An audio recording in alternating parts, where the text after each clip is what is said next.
ఇప్పుడే country delight యాప్ని download చేసుకోండి. Download the country delight app now. ప్రస్తుతం మనతో పాటు నెల్లూరు నుంచి లైవ్ కాల్లో అందుబాటులో ఉన్నారు అరుణ గారు. మనందరికీ తెలుసు, గత 2-3 రోజులుగా ఆవిడ సోషల్ మీడియాలో చాలా వైరల్ అవుతున్నారు. కొన్ని రకాల ఇష్యూస్ మీద ఆమెతో ఇప్పుడు మాట్లాడి ఆమె ఏమనుకుంటున్నారు, అసలు ఎందుకు అలా చేశారు తెలుసుకుందాం.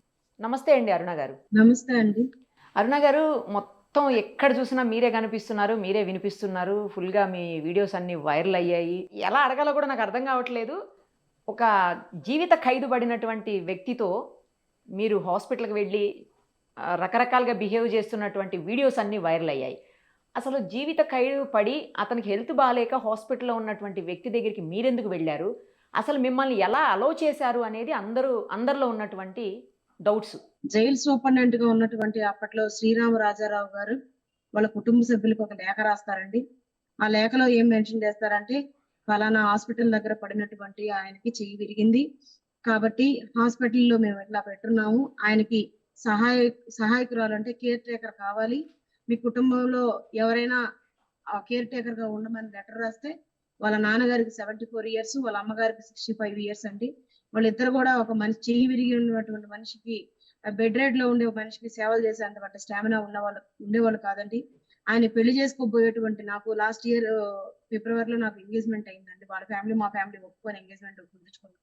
ఆయన బయటకు వస్తే పెళ్లి చేసుకోవాలని. కాబట్టి ఆయన కాబోయే భార్య కదా అనేసి నాకు వాళ్ళు ఆ లెటర్ చేర్చమని ఆయనకి బదిలిస్తే ఆయన తెచ్చి నాకు ఇచ్చారండి. అది నన్ను ప్రిజన్ వార్డ్ దగ్గరికి పిలిపించి ఆయన తీసుకొచ్చి ఆ లెటర్ నాకు ఇచ్చారండి. ఆ లెటర్ నేను తీసుకొని ఆ ప్రిజన్ వార్డ్ లో ఉన్నటువంటి గార్డ్ లో, వాళ్ళు గార్డ్ ఉంటదండి, ఏఆర్ గార్డు, ఆ గార్డ్ లో నేను ఆ లెటర్ సబ్మిట్ చేస్తే వాళ్ళు నన్ను అలో చేశారండి. అలో చేసిన తర్వాత పక్క రోజు నేను ఆయనకి కేర్ టేకర్ గా పక్క రోజు నుంచి నేను కొనసాగుతున్నాను. ఆ క్రమంలోనే ఆయనకి నేను గవర్నమెంట్ హాస్పిటల్ ఆపరేషన్ చేయించాను. ఆపరేషన్ చేసిన తర్వాత నుంచి అండి ఆయనకి యూరిన్ కానివ్వచ్చు, తర్వాత ఆయన బాత్రూమ్ పోతే కానివ్వచ్చు, అన్ని కూడా నేను దగ్గరుండే చూసుకున్నానండి. ఆయన బాత్రూమ్ పైన డైపర్లు మార్చుకోవడం కానీ, యూరిన్ పైప్ కూడా ఆయన వేసేదానికి వాళ్ళకి డాక్టర్స్ కి వాళ్ళకి సహకరించలేదేమో, లేకపోతే వాళ్ళు వేయలేదు, నాకు గుర్తులేదు, కానీ యూరిన్ పైప్ కూడా వేయలేదండి. నేను వాటర్ బాటిల్స్, ఖాళీ వాటర్ బాటిల్స్ తెప్పించుకొని ఆయన యూరిన్ ఆ వాటర్ బాటిల్ లో పట్టుకొని పోయి బాత్రూమ్ లో పారబోసి వచ్చేదాన్ని. చిన్న బిడ్డని, పసిబిడ్డని చూసుకున్నట్టు చూసుకున్నాను. ఓకే, కరెక్టే కావచ్చు. బట్ అంటే అసలు జీవిత ఖైదు పడింది అంటే అతను మర్డర్ చేశారని రుజువైన తర్వాతే కదా జీవిత ఖైదు పడుతుంది. అలాంటి వ్యక్తితో మీరు వివాహం వరకు ఎందుకు వెళ్ళాల్సి వచ్చింది అసలు? అంటే మీ వ్యక్తిగతం అనుకోండి, బట్ ఎందుకు అలాంటి అనేక ఛానల్స్ వాళ్ళు దాన్ని వంకరగా చూపిస్తున్నారు. ఇప్పుడు నేను మీకు చెప్పడం వల్ల జనాల్లోకి ఎక్కువ క్లారిటీ పోతుంది, అందుకని నేను దానికి స్పందిస్తాను. నా భర్త చనిపోయాడు.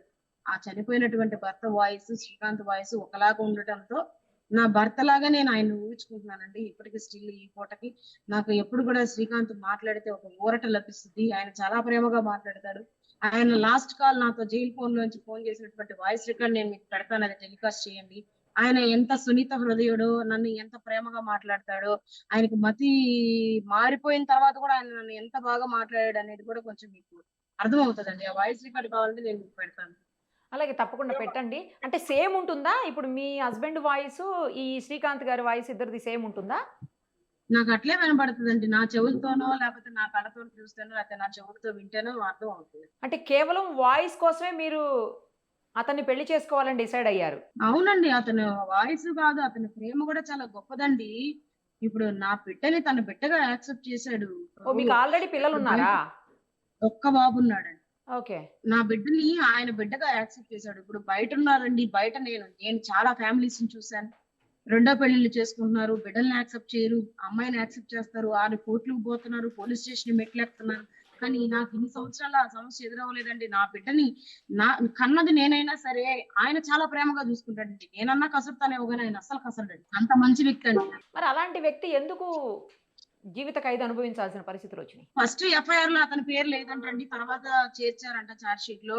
ఆ గొడవలో ఆయన కూడా సీన్ ఆఫ్ ఎఫెన్స్ లో ఉందని ఆయన ఫైండ్ అవుట్ చేసి రాశారని అది కోర్టులో డిసైడ్ చేసింది, దాన్ని నేనేం చేయలేను. 10 ఏళ్ళు పూర్తయిపోయిందండి. గవర్నమెంట్ ఇచ్చే జీవోల ప్రకారం ఆయనకి క్షమాభిక్షకి ఎలిజిబుల్ ఉంటది. ఆ గవర్నమెంట్ జీవోలు ఇస్తుందని నేను ఆశించాను. మొన్న నా గుండెల్లో బండబడిందండి జీవో నెంబర్ 71 వచ్చి. దాన్ని కూడా ఎవరో ఒక పెద్ద మనిషి పిల్లేస్తున్నాడు, కోర్టులో తేలితే ఆ జీవో వస్తే ఖచ్చితంగా నాకు న్యాయం జరుగుతుందని నేను నమ్ముతున్నాను. ఇప్పుడు మీ భర్త ఎప్పుడు చనిపోయారండి అరుణ గారు? 2013లో చనిపోయారు. ఆ తర్వాత ఈయన పరిచయం అయ్యారా? ఈయన 2022లో పరిచయం అయ్యాడు. అది ఆ పరిచయం కూడా జైల్లోనే అయ్యాడు. జైల్లోనే పరిచయం అయింది. అంటే అవునండి. మీరు పరిచయం అయ్యేసరికి ఆయన జైల్లో శిక్ష అనుభవిస్తున్నారు అయితే. అవునండి. సుమన్ టీవీ వాళ్ళు చాలా ప్రజాదరణ కలిగినటువంటి ఛానల్ అండి. థాంక్ ఇది యూ. ప్రిజనర్స్ అందరికి కూడా న్యాయం జరిగే విధంగా జీవో నంబర్ 71 కొంతమంది అధికారులు గవర్నమెంట్ కి చెడ్డ పేరు వచ్చే విధంగా తీసుకొచ్చారండి. దానివల్ల చాలా మంది ఖైదీ కుటుంబాలు నలిగిపోతున్నారు. అందులో నేను ఒకదాన్ని. జీవో నంబర్ 58 తీసుకురాకుండా వైఎస్ఆర్సీపీ గవర్నమెంట్ ప్రిజనర్స్ కి ఎలా అన్యాయం చేసిందో ఇప్పుడు ఇంకా అన్యాయం చేసింది. 20 సంవత్సరాలు 10 సంవత్సరాలకు రానటువంటి సత్ప్రవర్తన 20 సంవత్సరాలకు వస్తుందా అండి? సుప్రీంకోర్టు ఎక్కడా కూడా ఏ గైడ్ లైన్స్ ఇవ్వలేదండి 20 సంవత్సరాలు పెట్టాలి అని. రాష్ట్ర ప్రభుత్వాలు ఇష్టం అన్నప్పుడు రాష్ట్ర ప్రభుత్వం ఏ నిర్ణయమైనా తీసుకోవచ్చండి. ఈ టైంలో కూడా ఇప్పటికిప్పుడు కూడా స్పెషల్ రెమిషన్ కింద వాళ్ళు నిర్ణయం తీసుకొని ప్రిజనర్స్ అందరినీ కూడా వదలొచ్చండి. అలాంటి నిర్ణయాలు తీసుకునే అధికారం ఉన్నటువంటి గవర్నమెంట్ కి చెడ్డ పేరు వచ్చే విధంగా కొంతమంది అధికారులు ఇట్లా చేస్తున్నారండి. అది మీరు కొంచెం మీ సుమన్ టీవీ తరఫున దాని మీద పోరాటం చేయండి అని నేను కోరుకుంటున్నానండి. తప్పకుండా అండి. ఒక్క విషయం చెప్పండి. మీ భర్త చనిపోయింది యాక్సిడెంట్‌లోనా అండి? అవునండి. యాక్సిడెంట్ లో అయితే అంటే దాని మీద కూడా కొన్ని ఆరోపణలున్నాయండి. మీ భర్తని వచ్చాయండి. నేను విన్నారా మీరు కూడా? చదివానండి. నేను చదివానండి. పేపర్‌లో చదివారా? వచ్చింది. ఓకే. పెద్ద పత్రికలో వచ్చిందండి. ఆ! అది ఆ పత్రిక రాసినటువంటి వాళ్ళకి మనసుందో లేదో నాకైతే తెలియదు గానీ, నా భర్త గొంతు కోసమే నేను ఒక ఖైదీని పెళ్లి చేసుకోవాలని ఆరాటపడుతున్న వ్యక్తిని నా భర్తని నేను ఎలా చంపిస్తాను? దాని మీద పోస్ట్ మార్టం రిపోర్ట్ కాడి నుంచి అన్ని రిపోర్ట్‌లు, ఎఫ్ఐఆర్‌లు అన్ని కూడా బుచ్చి పోలీస్ స్టేషన్‌లో ఉన్నాయి. తీసుకొచ్చి వెరిఫై చేసుకోమని చెప్పండి వాళ్ళు. ఆ కేసులో ఇన్వెస్టిగేటివ్ ఆఫీసర్‌గా ఉన్న వ్యక్తిని ఇమ్మీడియేట్‌గా ట్రాన్స్‌ఫర్ చేశారు అని చెప్పేసి న్యూస్ వచ్చిందండి. నిజమా అది? 18 సంవత్సరాలు ఉంటదండి. పెళ్ళైన మన భర్త పెళ్ళయింది ఆగస్టు 15. నా భర్త చనిపోయింది నవంబర్ 2. అప్పటికి నా వయసు 18 సంవత్సరాలు. ఓహ్! 18 సంవత్సరాల వయసు ఉన్నటువంటి ఒక ఆడపిల్ల ఒక ఎస్ఐని ట్రాన్స్‌ఫర్ చేయించింది అంటే అది రాసినోళ్ళ విజ్ఞతకే నేను వదిలేస్తాను. ఇంకోటి కూడా మీరు ఎప్పుడు కావాలంటే అప్పుడు సెక్రటేరియట్‌లోకి వెళ్ళగలరని చెప్పి, ఎవరి పేషీలోకైనా ఈజీగా యాక్సెస్ ఉంటుంది మీకని చెప్పి, అసలు మిమ్మల్ని ఆపేవాళ్లే లేరని, చాలా రకాలైనటువంటి దందాలు చేస్తుంటారని, చాలా రకాల ట్రాన్స్‌ఫర్స్ మీ చేతుల మీదుగా అవుతాయని, అక్కడ ఉన్నటువంటి కొంతమంది మాజీ పోలీస్ అధికారులకు కూడా, మీరు ఉన్నతాధికారులకు కూడా మీరు అత్యంత క్లోజ్‌గా ఉంటారని చెప్పేసి ఇలా రకరకాల న్యూస్ వస్తున్నాయండి. మీకు అంతటి యాక్సెస్ ఎందుకుంటుంది? ఎట్లా ఉంది అసలు మీకు అంతటి యాక్సెస్? అండి అంత యాక్సెసే ఉంటే నిన్నటి నుంచి జైలు దగ్గర నేను గాని, శ్రీకాంత్ వాళ్ళ అన్నగారు గాని ములాఖాత్ ఇవ్వమని కుక్కల్లాగా బ్రతిమలాడుతున్నామండి జైలు వాళ్ళని. శ్రీకాంత్ లోపల ఎలా ఉన్నాడో చూపించమని చెప్పి. మాకంత ఇన్ఫ్లుయెన్స్ ఉంటే మాకు ములాఖాత్ ఇవ్వరా అండి? పోనీ ఇలా మాకు ములాఖాత్ ఇవ్వట్లేదని నేను ఏ ఆఫీసర్‌కైనా ఫోన్ చేయాలి గదా! నాకు ములాఖాత్ ఈ పాటికి వచ్చేసి ఉండేదే గదా! పోనీ అంత యాక్సెసిబిలిటీగా ఉంటే ఇప్పుడు నాకు నా మీద ఇట్లా అసత్య ఆరోపణలు వస్తున్నాయని నేను హోమ్ మినిస్టర్ గారిని కలవలేకపోతానా? లేకపోతే సీఎం గారిని కలవలేకపోతానా? ఎందుకు అంత వెయిట్ చేసి అంత ప్రేమనా మీకు? అవునండి. హెల్త్ బాగలేదని ఏదో చెప్తున్నారేంటి? ఎవరికండి? నాకండి?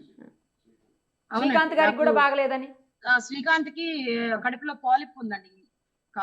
పాలిప్ ఉంటది కదా! పాలిప్ ఉంది. ఆ! ఆయన చెయ్యికి రిస్ట్ పడిపోయిందండి. ఒక చేతికి రిస్ట్ ఇట్లా అవును. లేదండి. మళ్ళా హాస్పిటల్‌లో ఉన్న వ్యక్తి ఇప్పుడు మళ్ళీ జైల్‌లో ఉన్నారని చెప్తున్నారు మీరు? హాస్పిటల్‌లో వీడియోలు బయటకొచ్చింది. అవి ఇప్పటికి కాదండి. లాస్ట్ ఇయర్ డిసెంబరో లేకపోతే మొన్న జనవరో ఓహో! పాత వీడియోలు అవి కావాలని ఎవరో ఒక అబ్బాయి పెట్టాడట. ఇప్పుడు జైల్లోనే అంటే ఉన్నాడండి. మీకు సంబంధించిన వ్యక్తే బయటికి తీశారా ఏంటి ఆ వీడియోస్? నాకు సంబంధించిన వ్యక్తి కాదండి. ఆ అబ్బాయి శ్రీకాంత్ వాళ్ళ ఫ్యామిలీకి పరిచయం ఉన్న అబ్బాయి. నాకైతే ఆ అబ్బాయి ఫస్ట్ వాళ్ళ ద్వారానే పరిచయం. ఆ ఓకే. అబ్బాయి నన్ను వ్యతిరేకించాడు. వద్దునా ఆయన ఆ క్యాస్టోల్ని మనం నమ్మకూడదనా? ఆ క్యాస్టోళ్ళు మోసం చేస్తారనా? ఆమెని పెళ్లి చేసుకోవద్దనా నువ్వు అని చెప్పాడు. అప్పుడు నేను ఆ అబ్బాయిని దూరంగా పెట్టమని శ్రీకాంత్‌కి చెప్పాను. అక్కడి నుంచి మా మధ్యన వార్ స్టార్ట్ అయ్యి ఇంతకాడికి నన్ను రోడ్డు మీదకి ఈడ్చుకొచ్చేసింది. ఓకే.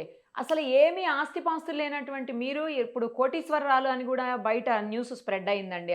అంత ఆస్తులు ఎలా సంపాదించగలిగారు? నాకు ఆస్తులేమీ లేవండి. మా నాన్నకి ఇల్లుందండి. మా నాన్నకి కారుంది. ఇప్పుడు నేను తిరిగేది కూడా ఆ కారులో. మా అమ్మ, మా చెల్లెలు, నా కొడుకు ఒకే ఇంట్లో ఉంటారండి. మా చెల్లెలు చిన్న ఉద్యోగం చేస్తుంది. బొటిక్ నడుపుతుంది. ఆమె మమ్మల్ని అందరిని చూసుకుంటుంది. ఇంకా ఓహ్! పెళ్లి చేసుకోలేదు. ఇప్పుడు ఇతనికి ఆల్రెడీ పెళ్లయిందా అండి? ఇదే ఫస్టా? శ్రీకాంత్ కండి ఆ! పెళ్లి కాలేదండి ఆయన. పెళ్లి ఓకే. చేసుకో ఆయనకి ఫస్ట్ అండ్ లాస్ట్ లవర్ అయినా, పెళ్ళామైనా నేనే అండి. సో ఇప్పుడు ఎప్పుడు బయటకు వస్తారా అని వెయిట్ చేస్తున్నారేమో అయితే మీరు ఇక. అవునండి. సీఎం గారి వరకు ఈ వార్త వెళ్ళేటట్టు చూడండి. ఆ జీవో మారేటట్టు కూడా కానీ అసలు మీకే ఎక్కువ యాక్సెస్ ఉంది అంటున్నారు కదా! అంటే వేరే ఛానల్స్ తోటో లేతే వేరే వాళ్ళతో పనేముంది? మీకే బోలెడంత యాక్సెస్ ఉంది. మళ్ళీ ఆ యాక్సెస్ మధ్యలో ఈ మధ్యలో కొద్ది రోజులు సైలెంట్ అయ్యి మళ్ళీ ఇప్పుడు మీరు సెక్రటేరియట్‌కి గూడా వెళ్తున్నారు అని అంటున్నారు గదండీ! లేదండి. నేను 2 సార్లు శ్రీకాంత్ వాళ్ళ నాన్న తీసుకొని రిప్రజెంటేషన్ పెట్టేదానికి వెళ్ళాను. అదర్‌వైజ్ అంత ఇన్‌ఫ్లూయెన్సే ఉంటే నేను ఎందుకంటే ఛానల్స్ వోళ్ళని ఇలా బతిమిలాడతాను. నేనే పోయి సీఎం గారికి రిప్రజెంటేషన్ ఇస్తాను గదా! అసలు అంత మీరు యాక్సెస్ లేదండి. ఏదన్నా పార్టీలో మీరున్నారా? పార్టీలో ఏదన్నా మీరు యాక్టివ్ నేను మెంబర్? ఎలక్షన్స్‌కి ముందు వైఎస్ఆర్‌సీపీకి రాష్ట్ర కార్యదర్శిగా ఎన్నిక కాబడ్డాను. ఓకే. తర్వాత ఆ నెలలోనే నేను మళ్ళీ పక్కకొచ్చేసాను. ఏ రాజకీయ పార్టీ తోటి మీరిప్పుడు అనుబంధంగా లేరైతే. ఇప్పుడు లేనండి. నేను సంవత్సరం రోజుల నుంచి ఇంట్లోంచి బయటకి రానీయకుండా వస్తే ములాఖాత్‌కి జైలు కాడికి లేకపోతే ఇంట్లోకే పరిమితం అయిపోయాను. సో వస్తున్నటువంటి ఆరోపణలన్నిటిని మీరు ఖండిస్తున్నారు అయితే. తీవ్రంగా ఖండిస్తాను. నన్ను అనవసరంగా పెద్దదాన్ని చేస్తున్నారు ఫ్రీ పబ్లిసిటీ అని. అంతేనా? పెద్దదాన్ని చేస్తున్నారా మిమ్మల్ని? చెప్పు. అంటే ఈ మీరు రోజు నేను ఏమన్నా ఎవరిని చేయగలరు. ఏవైనా ఆ! సరే మీరు మీ చేతుల్లో ఇట్టే అయిపోతాయి అని చెప్పేసి బయట న్యూస్. చాలా కష్టాల్లో ఉన్నాను. వాళ్ళందరిని కలిసి నాకు సహాయం చేయమని చెప్పండి. అంతేనా? ఆరోపణ చేసి. రైట్ అండి. All the very best. Me problems అన్ని త్వరగా సాల్వ్ అవ్వాలని మీరు ఏదైతే అనుకుంటున్నారో అది జరగాలని నేను కూడా కోరుకుంటున్నాను. ఎందుకంటే ఎవరిష్టం వాళ్ళది కదండి. ప్రేమలు, పెళ్ళిళ్ళు, లేకపోతే జీవితం ఇవన్నీ కూడా ఎవరిష్టం వాళ్ళది. మీ ఇద్దరికి ఇష్టమైనప్పుడు దాన్ని ఎవరు కూడా ఏమీ అనలేరు. ఎవరు ఏమీ చేయలేరు. మీకు ఆల్ ది వెరీ బెస్ట్ అండి. Thank you so much.